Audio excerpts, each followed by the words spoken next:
Here now, Carey Hamilton, state representative for Indiana's 87th district and a delegate for Indiana in the upcoming Democratic National Convention. Feels like we're seeing a lot of momentum right out of the gates from Kamala Harris. What are folks that you talk to saying about her? Yeah, hi, Marni. It's great to be with you. Hoosiers are excited. We are, as a delegation, we rallied around the vice president in her bid for president. We've come together quickly across the country. But in Indiana, there's such incredible enthusiasm and excitement for a couple of key reasons. You just shared a clip from her rally in Wisconsin yesterday. Those were powerful fighting words. But what she also talked about in that rally are issues that are critical to Hoosiers, including reproductive freedom.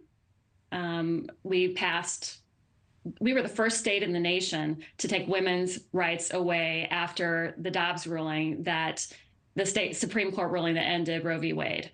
The first state in the nation. She is a fierce advocate for women's rights, and she talks about her history as a prosecutor, but she'll face challenges with what we've seen at the border and people who, after 4 years under the Biden administration, don't feel financially stable and say they'll vote for Trump even after voting for Biden the first time. How might she address some of those obstacles?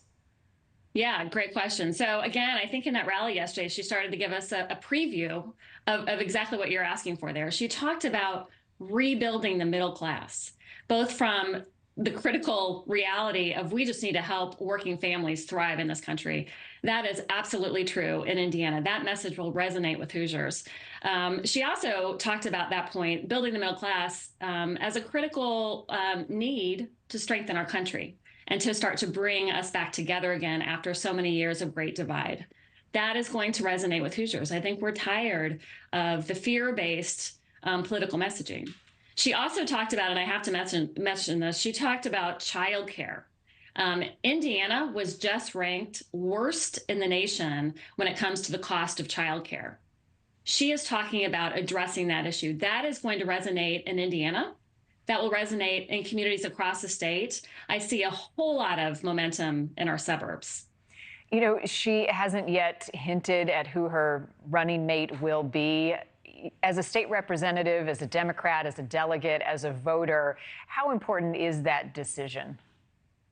Yeah, so it's an important decision, and I trust she will make one that resonates again with Hoosiers. We have a deep bench of the party across the country. I'm thrilled to see many of the top names being lifted up as coming from the Midwest. But regardless, I'm certain that our delegation here in Indiana will be supportive of who she chooses. Yes, you see some Midwesterners right there. It's an exciting time. There's so much energy. And I want to mention that in Indiana, we have been working very hard to break supermajority control in the legislature. We just need to flip 4 seats in the House to start to change the story for Hoosier families and bring more balance back to our state.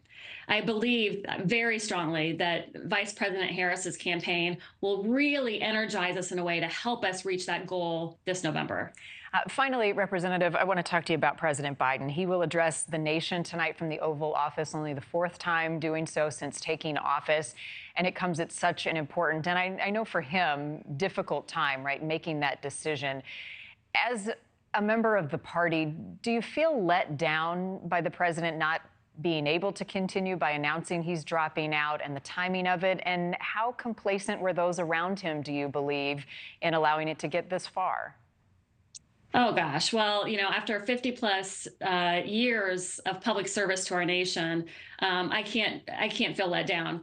I feel thankful for his service. I believe that so many of us wanted him to have the energy to take this campaign in the next 4 years in the White House to continue to deliver for the American people. But it became apparent, and I think fairly recently, I mean, we all saw him do an incredible job at the State of the Union just a few short months ago. But I think he has done what is absolutely best for our nation.